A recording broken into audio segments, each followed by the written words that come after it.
Hello everybody, and welcome back to OMB Reviews. I am the critic who is a cynic. Hope you're doing well, and today I'll be doing a review of the Pixar film Soul, which just came out exclusively on Disney Plus not too long ago. I believe it also may have been released in select theaters around the same time as well, but this is a brand new Pixar film, and it's a film that I think has not really gotten a whole lot of attention. Unfortunately, the marketing for this film I don't think was done very well, even though it definitely, played on the fact that it was going to be about music and also looking into aspects of the afterlife. I don't think that the trailers really did the film any justice whatsoever. Not to mention, of course, I think the biggest downside to this film is actually all of the media and all of the critic types talking about this movie because, one, they're saying it's not nearly as good as other Pixar films, but also because there was this huge push on the fact that this is one of the first films, in fact, I think it's the first Pixar film to feature a person of color as a character, and I felt like that was the wrong way to really approach this movie because it has so little to do with what the film is actually about, because at the end of the day, the film is about a character,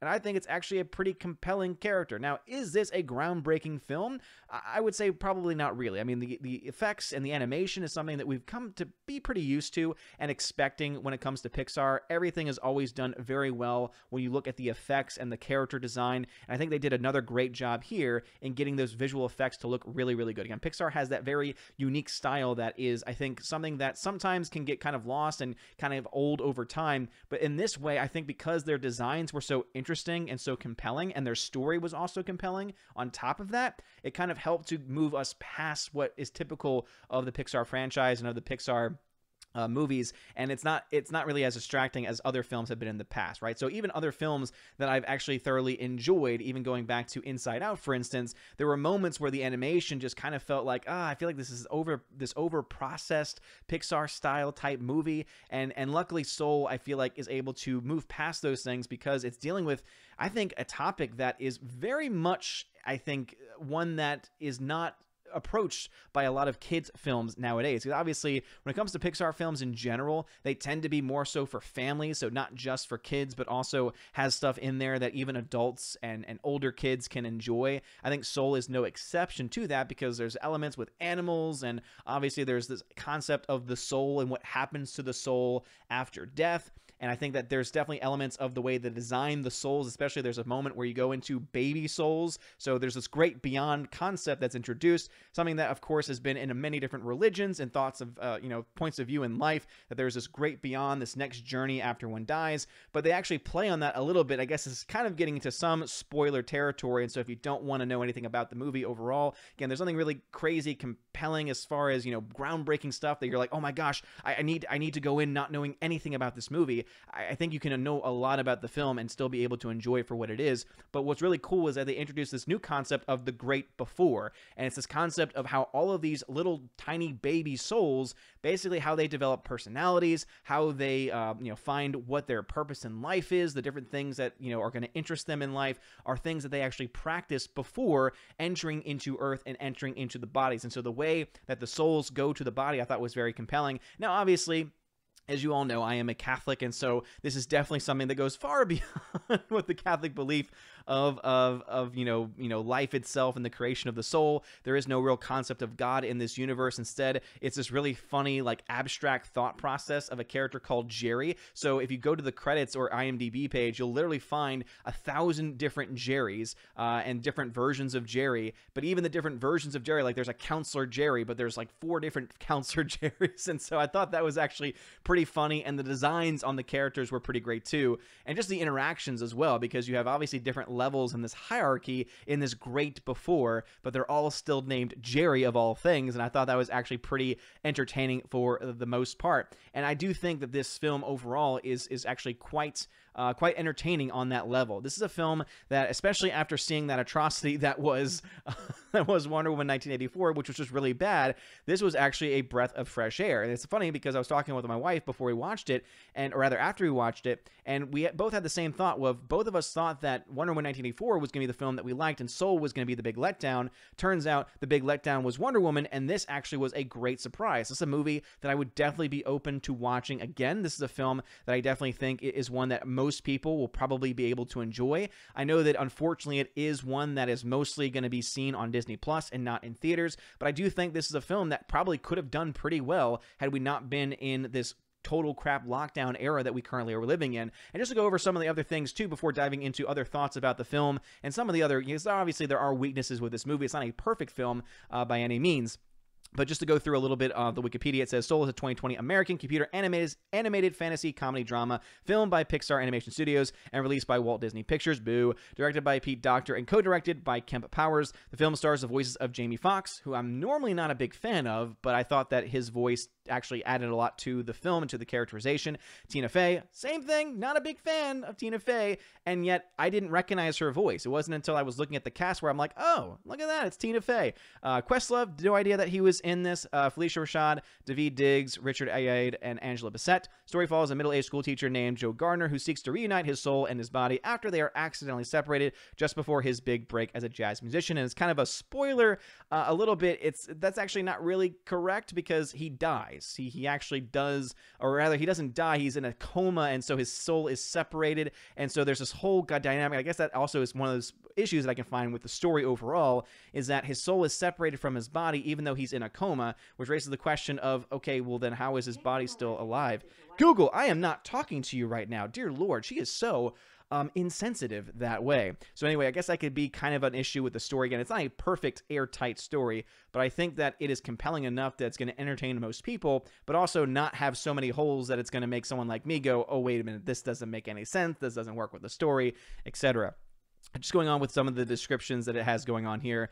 It says the story, a doctor began developing the film in 2016, working for his contemplations on the origins of human personalities and the concept of determinism. He co-wrote the screenplay with Mike Jones and Powers. The film's producers consulted various jazz musicians, including Herbie Hancock and Terry Lynn Carrington, and animated its musical sequences using the sessions of musician John Baptiste, who created original compositions for the film. Music in this film is fantastic, by the way. Kudos to the development of that. As reference, Soul is the first Pixar film, and here it is, the first Pixar film to feature an African-American protagonist. Again, I think that being used at all by anyone is, I think, one way to kind of detract from just how good this movie is. I'm so sick and tired of people going off and saying, let's focus on this historical moment, instead of saying, no, let's just focus on the movie itself being good on its own and not needing anything else, no other determining factors to determine whether it's good or whether it's important. Let the story determine its importance and not various things like the race of the character or the gender of the character. Like, I think that's the kind of way that people usually detract from stories or detract from films to try and defend it when it's getting attacked. In this case, actually kind of interesting is that critics are not going gaga over this film. It's interesting how this film, I think, got less love initially than Wonder Woman did, but now that we have these different voices coming in, and now that people are not trying to maintain their access in the access media, now you see almost like it's flipping, where more people are being more positive towards Soul, where a lot more people are being more negative. It's interesting, too, because Wonder Woman 1984 had the whole commercial where it's certified fresh on Rotten Tomatoes, and now it's not anymore. It's kind of making you wonder, oh, I wonder if these reviewers are kind of paid to give positive reviews early on to keep their access, but also to give the studios ability to prep up their films the way that they are. But yeah, Soul really isn't getting a whole lot of attention, which I find quite interesting because it is a beauty of a little film, right? It's not the best Pixar film I've ever seen, but it's definitely not the worst. It's definitely not Cars level. I mean, Cars is just a terrible franchise. The first one was, I guess, overall entertaining to a certain degree. I mean, it's a film where if it's on, you're like, okay, it's a film. And then it just kept going and got worse and worse and worse and got just stupid. Soul is a film where I really hope they don't make any sequels or don't plan anything other than that, because I think the film just really does fit in its own tight little world, and it does so very well. And they bring in some interesting concepts, as it mentioned in the overall story.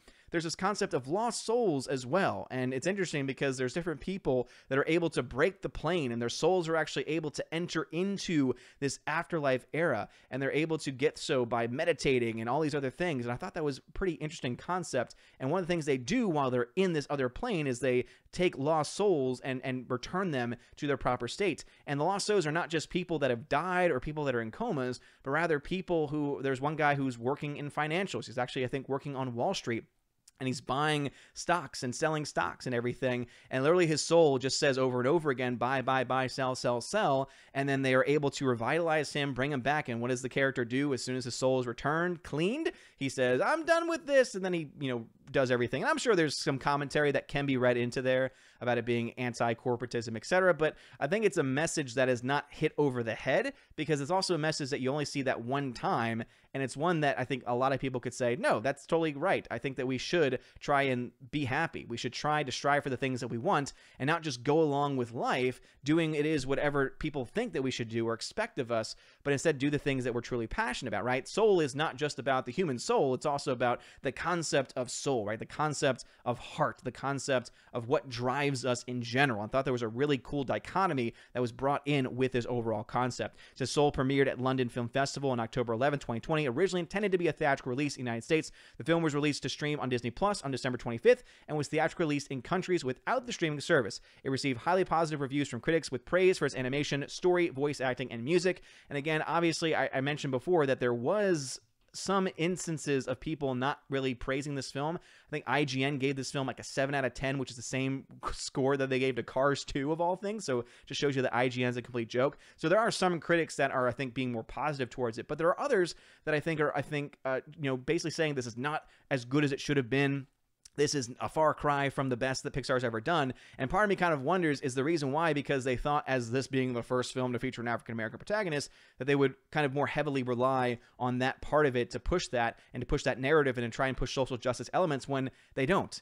And it's just a guy. It's just a person going through life. And I thought that was pretty interesting and pretty compelling going forward. And I guess I can go over to the overall reception as well. The critical response, it says, critical response to Soul has been highly positive. It's been described as one of Pixar's most ambitious, existential, and finest films. On review aggregator Rotten Tomatoes, the film has an approval rating of 97%. Actually, so that's a lot higher. So the reason why I don't know is because I don't use Rotten Tomatoes anymore, because Rotten Tomatoes has proven to be a complete joke of a website. So I try and stay away from that. So I just look at the raw reviews as they come in, and I've seen some, including one from IGN, which I was like, this is not as good and not as high as I thought. So 97% is, again, pretty good overall, but again, can't really trust those scores on Rotten Tomatoes, with an average score of 8.4 out of 10. So that's one of the big differences, right? It's the average score is 8.4, but the 97% is the one that you see, and it's like, I don't know about this. The site's critics consensus states a film as beautiful to contemplate as it is to behold. Soul proves Pixar's power to deliver outstanding all-ages entertainment remains undimmed.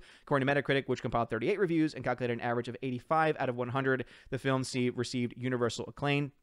And I think that is actually probably the one that I would agree with the most. That, again, 85 out of 100 does seem to be a little bit more balanced. And I do like Metacritic overall in comparison to Rotten Tomatoes, because they just use the raw score total rather than having a fresh versus non-fresh. Because as we saw with Wonder Woman, all they need to do is say, this movie is terrible, but I'm still going to click the fresh box. I'm still going to give it the 3 out of 5 or 2.5 out of 5. And when you dive into some reviews, it's actually, they gave a 2.5 to one movie, gave it a rotten score, and then a 2.5 to another film and gave it a positive score. So it's a complete crock over there, which is why you have such a difference sometimes between their raw, like Rotten Tomatoes score and then the actual raw score total, which is why, again, I prefer things like Metacritic overall. But this is a great film. I will say that, again, as far as issues are concerned, it definitely does seem like it kind of jumps.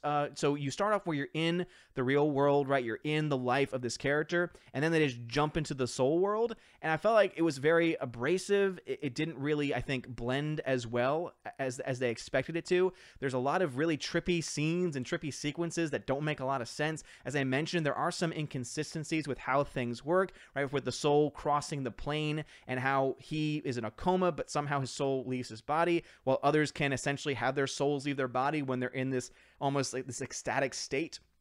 And then there's others that are lost souls, but they're still in their body. And again, it's very confusing how they do it. And again, obviously, I think I'm diving further into it, but I think that kind of goes to show that the story overall, though it's not perfect, it works well enough to the story that kids are going to be able to enjoy this film, and adults are going to be able to enjoy it too, because there's some really funny moments that adults will be able to understand more so than anyone else. And I think also this concept of diving into things like the great before and going into how people develop personalities, and this character of 22, who is this soul that has had so many mentors in life, but has never been able to figure out what its purpose is, and how he's able to kind of, through his own being messed up and trying to get back to his body the whole time, how he's able to essentially show 22 the passions that can exist in life, and the passions that one can experience as being human, and not just this ethereal soul that does not really have any meat to it, right? Any real, again, really soul to it as well, right? Not just the existential question, but the actual process of experiencing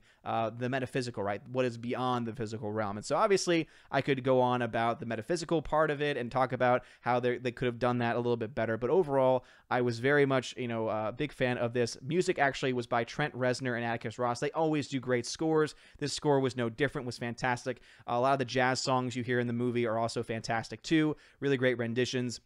And overall, I would say this is a good time. I think that if you especially have kids, you're really going to enjoy this movie. I think you're really going to be able to enjoy this film together. Again, it's not going to be the best film you've ever seen, and this is something that I think you might see from critics saying that this is the best movie ever made, and they're going to focus so heavily on, the identity politics narrative, which really isn't there. It's not in the movie, but this is the problem that we sometimes see, is that critics love to especially create narratives around a movie that end up negatively impacting it, because you'll hear the critics go off and on and on and on, and then you'll think, oh, this film must be all about the identity of this individual as being African American, when in reality that's not the case at all. And that's a good thing, right? It's a good thing for us just to see a character who happens just to be another character in this wide world.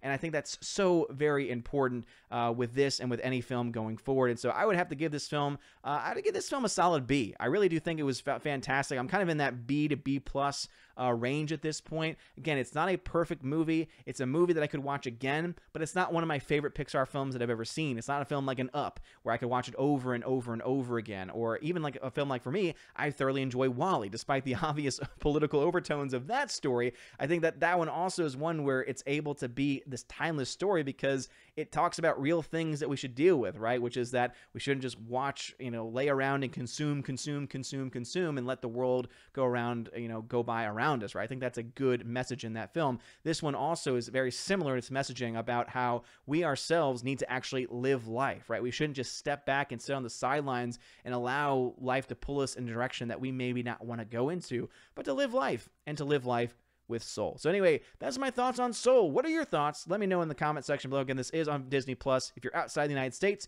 it is available in certain theaters, and I imagine that there'll probably be some theaters in the United States that might be able to have access to this as well. I imagine that will continue to expand as well. So it'll be interesting to see if this movie is able to really make any of its money back. This film cost $150+ million to make, and so far it's only made around $7.6 million, and so there's still a long way for it to go, and we'll see, of course, how that all plans out. Anyway, let me know your thoughts in the comment section below. If you like this video, smash that like button, hit the Rumble button if you're watching over on Rumble. Again, I am uploading videos there as well simultaneously, though it does sometimes take a little bit longer for those videos to process, but hit the subscribe over there as well if you would rather watch on that platform. You guys are all amazing and beautiful people. Have a wonderful day, and as always, God bless. And now for a huge shout out to all of my December Patreon and Subscribe Star members, starting off with Patreon Albertus Magnus, Andrew Hoyle, Animation Commentator Brian P., Dion, Divex, Enrique Evangelista, Father Christopher Miller, hail to you, Father, Father Damian Cook,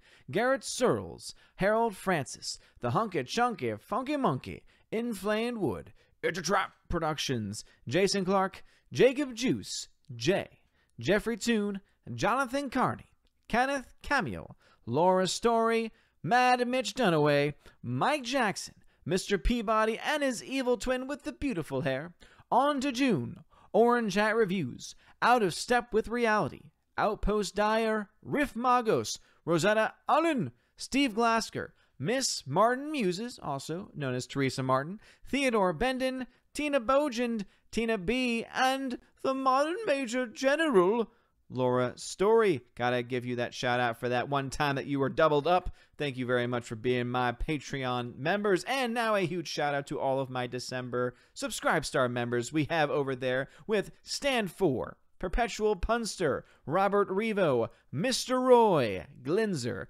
Darkstar 57, J. Alex McCarthy Jr., US 888209 Fast, Dean Heiss, J-Rod the Beer Guru, Nevadan G. Adams, and ZK Man. Thank you all so much for being my Patreon and Subscribe Star members. If you want your name shouted out at the end of every video and live stream on the main channel, please consider joining over on those platforms. You can also get access to things like exclusive giveaways of 4Ks, Blu-rays. If you want a DVD, I guess you could also get a DVD as well, digital codes, and of course, you get to possibly join me on the channel once a month for the Chosen of Valhalla live stream and access to an exclusive podcast featuring John the Flick Pick Flickinger, where we have a lot of fun talking about movies and tons of other random things. Anyway, if you want to support these things, check out the links in the description of this video. And also, please consider joining my other channel, the OMB Report, where I talk about not just movies like I do over here, but I focus more so on politics, news, and culture in that order. You guys are all amazing. Thank you for your love and support. Have a wonderful day. And as always, God bless.